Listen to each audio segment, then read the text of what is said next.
What I watch, Daddy? Okay, so picture this. You're at a party, someone notices your watch, they go, oh, nice. Is that a Rolex? And you say, no, actually, it's a Bovet. And they go, Beta, what? Yeah, that's the conversation we're having today. 2, 3, 4.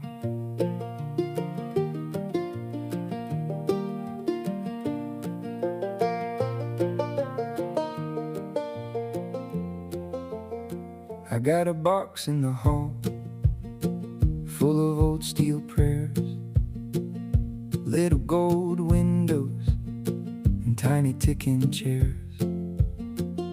I said I was done, but I bought one more from a man in a blazer behind the boutique door. The car got hot. Welcome back to What's on Your Restay. I'm Wachowski, and this is episode 2, which means if you're here, you came back, which also means episode 1 didn't completely scare you off. Thank you for that. Genuinely, I had some issues with audio and layering and music and stuff, so thanks for putting up with that with episode 1. I'll try to do better this time. If you're new, quick orientation, this is a podcast for people who love watches, all kinds, from the icons everyone knows to the independents almost no one does. So big tent, bring snacks. Today we're going to do something fun. We're going to start with 3 watch brands you absolutely probably know. Rolex, Omega, and then I'm going to sneak in Longines. Quick stop, probably with the new HydroConquest. I think it's worth talking about. And then we're going to go take a hard left and we're going to turn into watchmaking that most people, even most enthusiasts, maybe have never heard of. Specifically, this episode, we're going to be talking about Fears, Bovet, and Parmigiani. By the end of the episode, you're going to want to know hopefully more about all 3 of these, and that's kind of the goal. Rolex. All right, segment 1, we're going to talk about Rolex first. Look, there's a lot to say about Rolex, but really, honestly, what hasn't been said about it? It's the most successful watch brand in history. It is statistically the watch that most people picture when you say the word watch. Submariner, the Datejust, the Daytona, the GMT Master.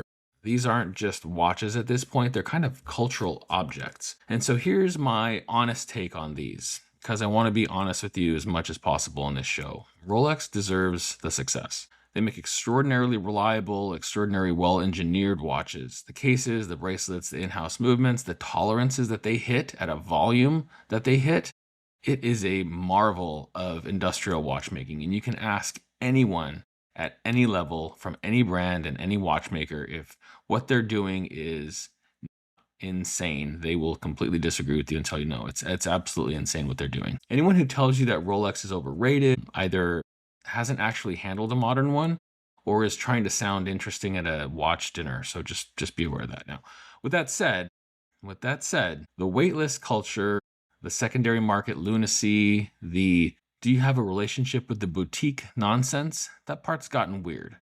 We'll do a whole episode, I'm assuming, on this whole, what I would call, and I'm going to use air quotes like you can see me, but Rolex industrial complex one day.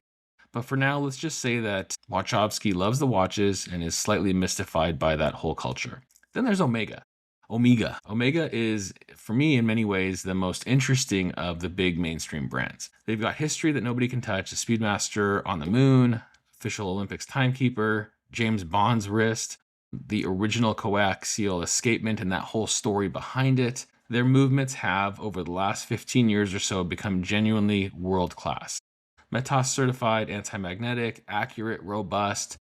The Speedmaster Professional, the Moon Watch, is, in my opinion, one of the most important watches ever made. It's the kind of the only one chronograph in your life. If you were going to only own one, I would recommend that chronograph if that's going to be the one. I argue that Omega is the brand that gives you the most actual watchmaking per dollar in the mainstream luxury space, and I don't even think it's close at that point. And with that said, that doesn't mean that they're resting on laurels. It just means that that ship is a massive conglomerate that's working under the Swatch Group, and as a result, as they kind of shift, things take time to kind of develop, and so they don't make these massive moves. They might change dials and that kind of stuff, but the big architecture, it does take a time to develop. And one of the things I will say about Omega is that I've had watches that are 10, 15 years old. They will come in, they might even be like a new old stock that I'll find somewhere on Chrono 24, and I will open it up, take the stickers off, and it's maybe an 8-year-old watch, right? And I'll wind it up, and I will put on the time grapher, and it'll be within a second, 0 to 1, right? So there's something to be said about the way that the lubricants that they're using, the architecture, the design, the coaxial movement, and just in general, the precision that they're putting out there. So just be aware that there are some good barn finds out there as well on chrono. So let's then move into Longines. Longines is the one brand I want to spend just a minute on here because I think that they're criminally underrated. Even with the current kind of hype train in regard to the Longines HydroConquest, specifically the 39 and the 42 millimeters that came out in 2026. The brand with a deeper historical archive, I argue, than most names that get way more attention. Pioneers, Longines, they're pioneers in chronograph development, pilot watches, the GMT. Their Heritage line, for example, is full of beautifully executed reissues. And so, I mean, if you haven't handled a Legend Diver or the Spirit or the Conquest Heritage, all of those watches are remarkable in hand. And they're underrated. You can find them, for a third of what they were listed for on Chrono and eBay and that kind of stuff. You get lucky and someone is listing one on eBay that, they open the box, their attention went a different direction. Now you can get this killer watch for a third or less, right? Which brings me to the new piece that I want to flag, the new HydroConquest. It's refreshed for 2026. For those who don't know, the HydroConquest, it's Longines' modern sports diver. It's slightly more aggressive cousin to the vintage leaning kind of Legend Diver. Legend Diver wears super comfortable. It's kind of almost silky on the skin. It's the way that they've done the beads of rice bracelet is just awesome. The new version got this serious refresh: the cleaner dial, slimmer profile, updated hour markers, new ceramic bezel colors. They added a Milanese mesh bracelet option for the first time in the collection. It comes in 39 and 42 millimeters, which I love. 39 millimeter in particular is going to be a sweet spot for a lot of the wrists out there. The inside is going to be beating the L888.5 or .5 movement. It's automatic, 72 hours of power reserve, silicon balance. You got 300 meters of water resistance. It's modern tech. It's a watch that for me on the bracelet coming in under $2,000 or around $2,000 for a Swiss diver with ceramic bezel. For that movement, it's a very serious value proposition, but it's not just a value watch. It's a do anything kind of watch. It's a killer. For me, that L888 movement, I had a HydroConquest with the larger. I had a two-tone gold and blue watch that was just awesome. It was to the point where I would wind it, and I wasn't sure if it was winding because it was so smooth. The interesting story here, design-wise, is that Longines basically looked at their HydroConquest GMT, which is the one that kind of predates this drop. It was really well received. It had a more kind of polished, it sort of became this more polished member of the family.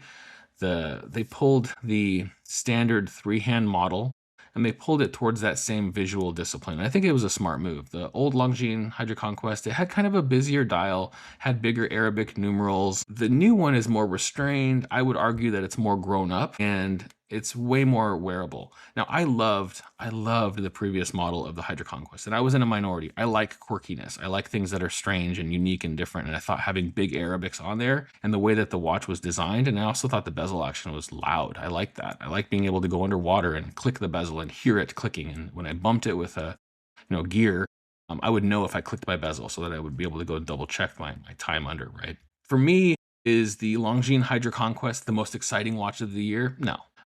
Does that mean I'm not going to buy it? No, also no, right? Of course, probably, right? It's going to be on the wrist. But that's not what it's trying to be. It's not trying to be the most exciting watch. It's trying to be, from my position, the best $2,000 Swiss daily diver on the market. And I think it's making a seriously real case for that. Now, you can disagree with me, but I think that that's where they're going. Now, that's kind of the warm-up part of this. The part where we're going to talk watches, you can actually walk into the department store or an AD. That's kind of the first part. Now we're going to go somewhere a little different. Because here's the thing. If you keep going down this path, if you stay in this hobby long enough, eventually the question stops being, what's the best Submariner reference? And the answer, by the way, isn't even a Submariner. It's a Sea Dweller. It's the 16600. If you want to go that direction for the neo or the vintage, if you want to go more modern, still have the 40 millimeter, then it's going to be the Sea Dweller 116600. I'm just kidding. That's my preference, right? But you can have whatever you want. I just think it's a more robust watch. And of course, sort of still both this kind of the sleeper home runs that no one talks about. And so when we get past the what's the best Submariner reference, it starts to become this, wait, who else is making watches? And that's the question, I think. The answer to that can become very wild. The answer to that question is there's a whole world of watchmaking happening right now, often by, again, tiny teams of people who are in workshops. You've probably never heard of them before. Often they're at a level of craft that would absolutely embarrass big names. And it's not necessarily because a lot of the folks that are in these industries can't do this stuff. It's because the focus of that isn't, okay, let's spend 40 to 400 hours on this one watch. It's let's spend 4 minutes on this watch and then get them out as quickly as possible, right? We need to have, so there's just a completely different focus, right? It's sort of, what is your end goal here, right? So again, I would argue that some of them might embarrass big names. That's my take. And if you've never heard of any of them, that's a good thing. So let's fix that. Let's talk about 3 of them today. So first, let's talk about Fears. Fears.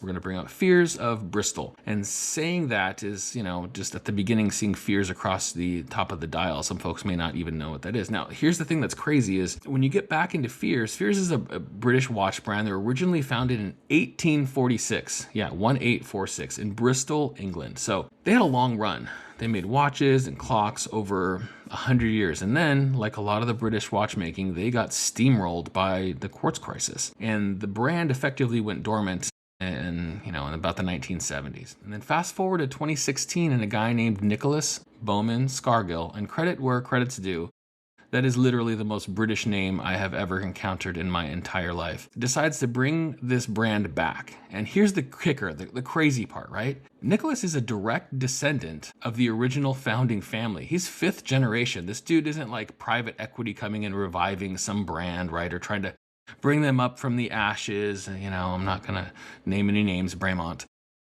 But this dude isn't private equity. It's not like a marketing exercise. This guy has the literal blood connection to the brand, and he's reviving it himself. And I'm like, man, my history feelers go crazy with that. And the watches he's making, to me, are gorgeous. They're restrained. They're quintessentially British. Their hero piece for me is the Brunswick. It's a small batch dress watch. There's 38 and 40 millimeter options. It's a cushion case, which if you haven't worn cushion cases before, they're kind of circular, rounded. Think of kind of like the shape of a Panerai, but much more restrained and calm and kind of laid back. And for me, the way that those watches wear and the way that the case is designed and they're finished, they're just super comfortable. They have gorgeous dial work. They're incredibly elegant typeface to the point where they spend so much money on typeface and hands and getting the finish of those numerals correct. They actually have custom designs just for the brand. They have custom designed typeface just for these dials. Now, with that said, they're restrained. And so some folks want something a little bit louder.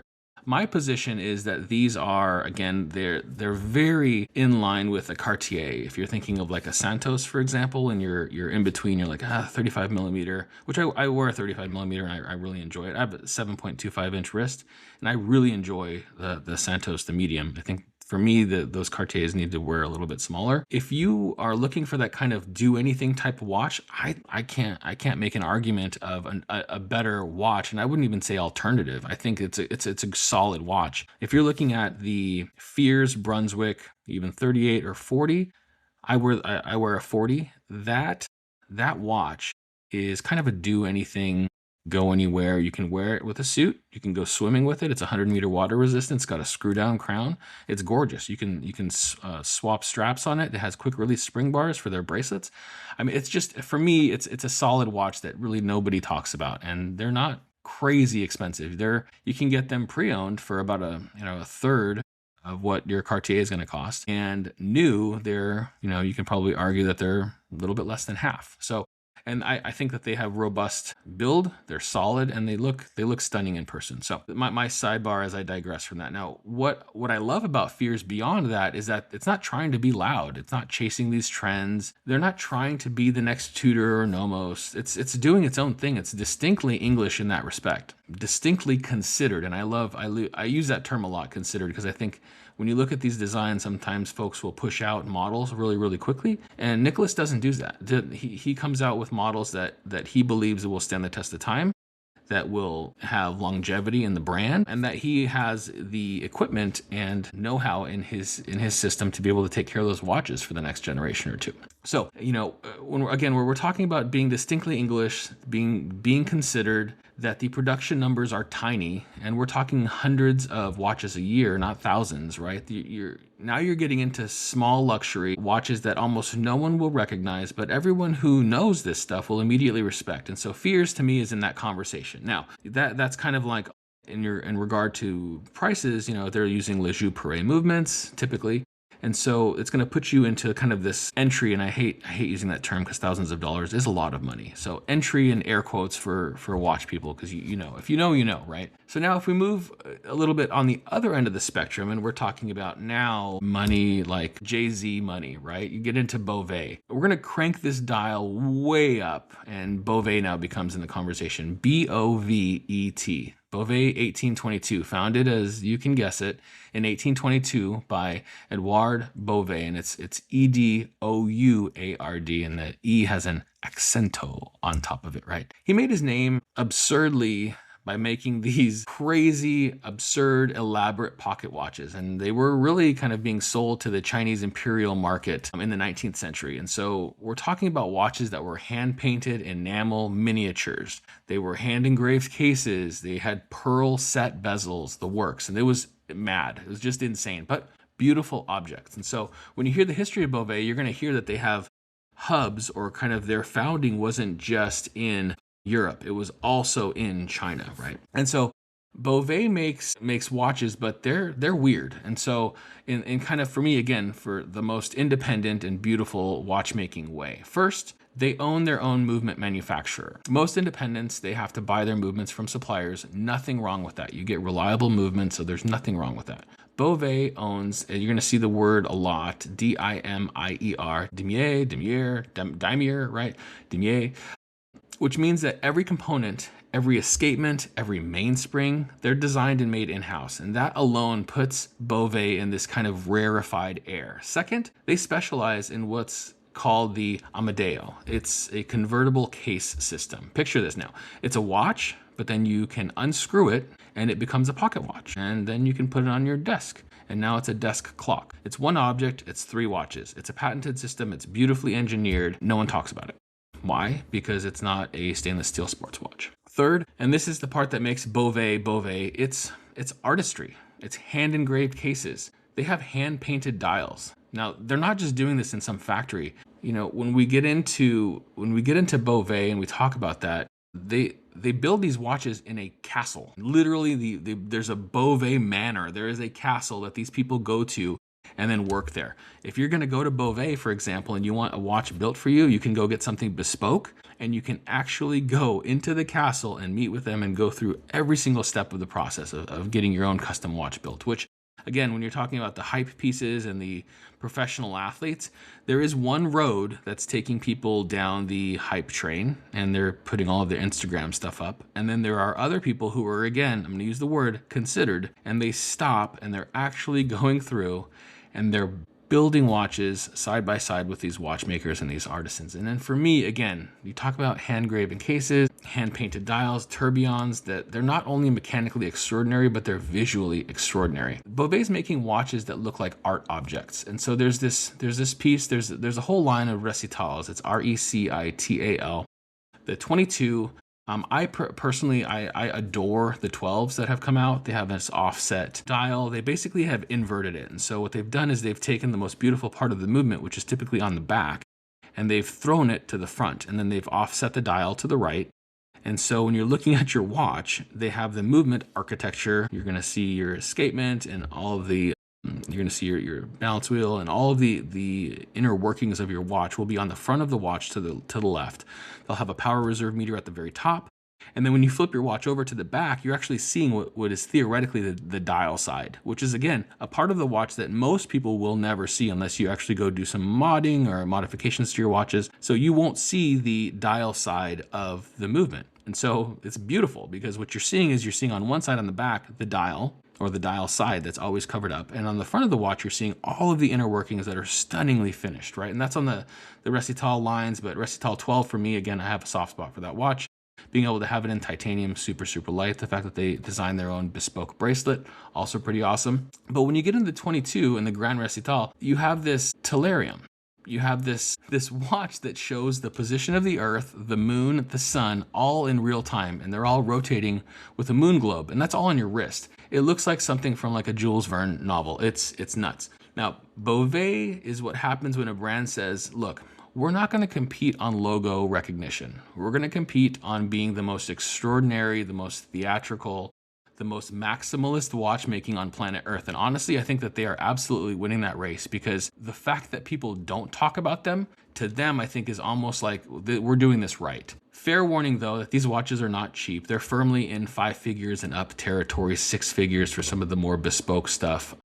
But they are a family that is running something that is completely different. And so for me, again, as I think they're not just, again, when we talk about accessibility, these folks are pretty much not accessible for most folks, and that's okay. That doesn't mean that we can't appreciate them, right? When we get into this conversation, again, when we talk about them winning this race, I talk about them not being, cheap. If you ever get the chance to see a Bovet in the metal at a watch fair, at a boutique, anywhere, please, I beg you, just take the chance. Photos won't do them justice. They're objects that you have to see in person. And I have the handful of folks that I've met, one with a Bovet, and two, the people from Bovet are just a class act. They are the exact opposite of what you're going to get in some of these other boutiques. They know that a lot of folks cannot afford their watches. They know that. And so instead, what they're doing is they're just building relationships, because they know that even though you may or may not, and they have no idea who can afford watches and who can't, but what they love is watchmaking. And so they want to talk watchmaking. And so giving them the opportunity to discuss with you what this beautiful piece of artistry that they have in hand gives them the opportunity to show you that they love these things, that they're not just selling things, that they, whether you're going to buy them or not, they want to have a conversation. And that for me is a completely different world than what we're kind of used to. So let's transition now finally to Parmigiani Fleurier. Now, Parmigiani, for me, I have a very big soft spot for Parmigiani. Michel, I think, is the greatest watchmaker currently of our time. And I'm going to talk a bit about this as I kind of get into this, but Michel is that guy that they call in to repair watches and clocks when the best watchmakers in the world can't do it. And we're talking about not just private, custodians of really rare watches. We're talking about actual watch brands. So you think of those major, I try to say this as politically correctly as I can, I guess, for the 4 people that might get offended. If you take your holy trinity of watches and those brands, they're calling Michel to come in and fix their watches that they have from their archives. He's the guy they're calling. So if Bovet is the most theatrical name in modern watchmaking, Parmigiani to me is the most respected and the quietest. They are quiet, almost stealthily respected. Now, they made a monster splash in 2026 at Watches and Wonders. Their very mysterious chronograph that has hands that just hide is kind of them kind of just reminding everybody like, hey, we're still here and we're awesome. So watchmakers obviously respect Parmigiani. The people who really know respect Parmigiani, but almost no one outside of this hobby has any idea who they are. You can walk in with a Parmigiani on your wrist and you put it on leather and you could probably walk down most streets in London. Not that I encourage you to do that, but you probably could, right? If it's not a stainless steel sports watch, no one's going to care. So the story, again, Michel Parmigiani, he started as a restorer, one of the great horological, I almost threw in the word history, horological restorers of the 20th century. So the guy, to me, he's the guy that you send your 300-year-old Breguet pocket watch to when no one else can fix it. And he actually became the trusted restorer and still does some work for Sandoz Family Foundation. Now, Sandoz, if you know that whole background in the pharmaceutical industry in Switzerland, they have one of the most, I would say the most significant collections of historical watchmaking on Earth. So in 1996, the foundation backed Michel's idea, this crazy idea. And again, Michel is such a quiet, soft-spoken guy. Very much reminds me of Torsti Lane reminds me of Michel. They founded Parmigiani Fleurier, and this became something remarkable. They had this person who was doing these restorations and put funding and backing behind the person to give them a platform to make watches, and he did, and he still continues to make some of the most remarkable watches on the planet. And a lot of those movements that are coming out, they are in movements that people are spending hype money for. So just be aware that the Parmigiani Fleurier branding and that whole umbrella, there are a lot of those movements, the voucher movements, are in other watches, those stainless steel watches that a lot of people are spending hype money for on Chrono 24. They're coming from Michel's brain. And so when we talk about this, when we talk about Parmigiani and this remarkable brand, I don't think it's just a brand. It's part of this vertically integrated manufacturing complex called the Parmigiani manufacturers. And they make their own movements. Again, they make their own dials, they make their own cases, they make their own hands. Almost nothing is outsourced.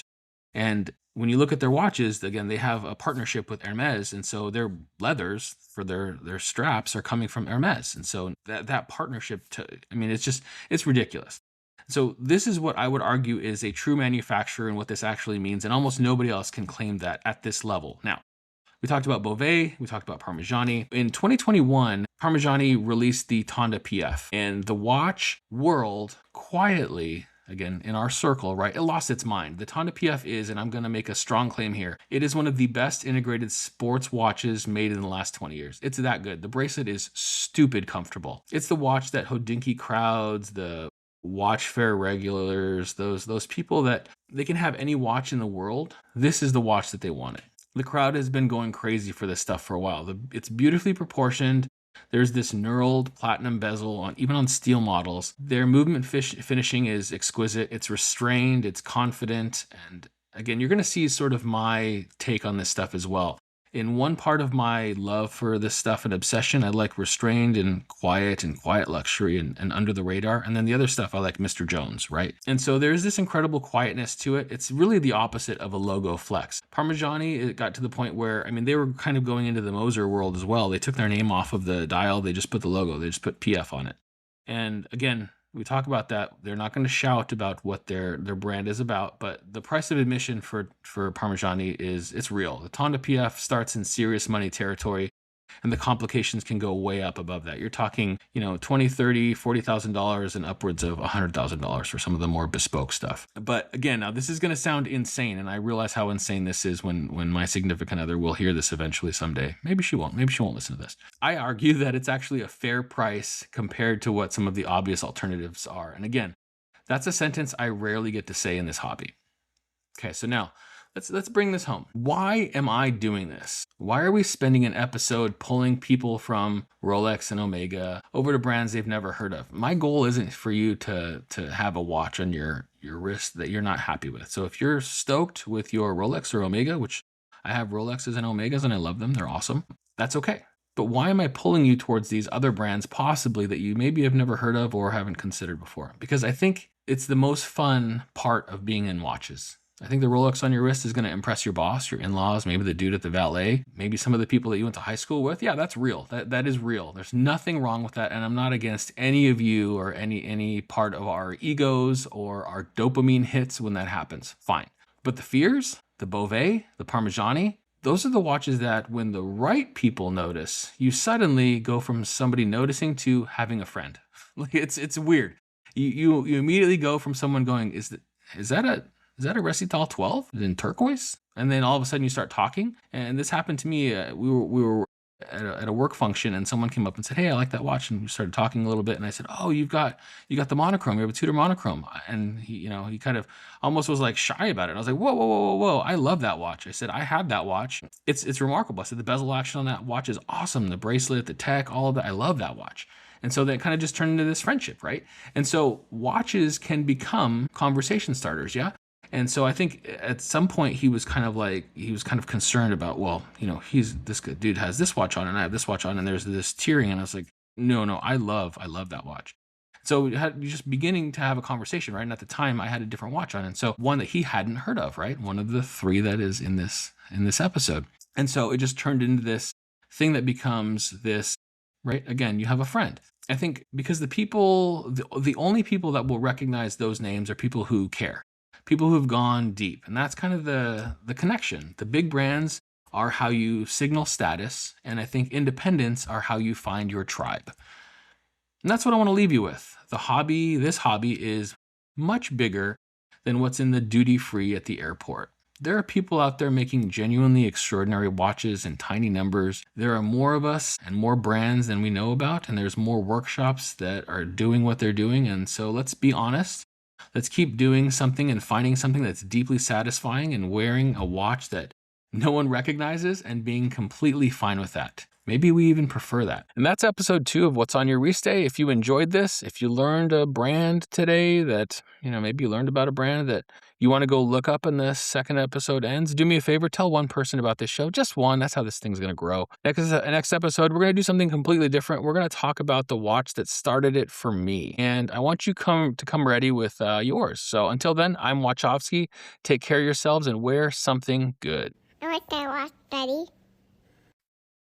2, 3, 4.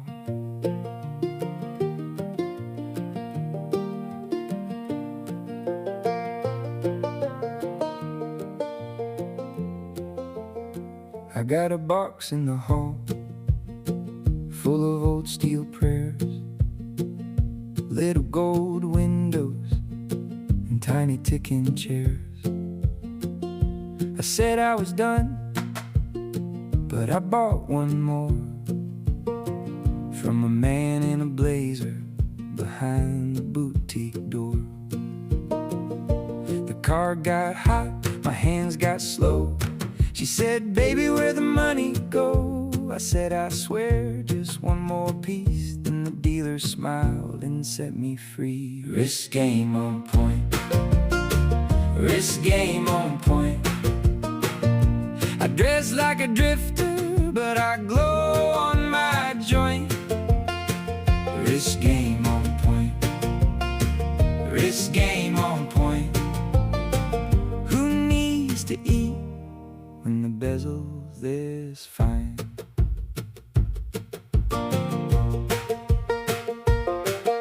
She left with a guy who counts his steps in pride. Smartwatch on his arm, but like a second inside. Met him at the AD while I tried on pain.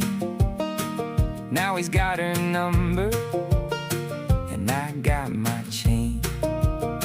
I sold my boots, I sold my coat, took the last old diver to the pawn shop. No, the man said, son, you've got a taste. I said, I know, but look at my wrist today. Wrist game on point, wrist game on point.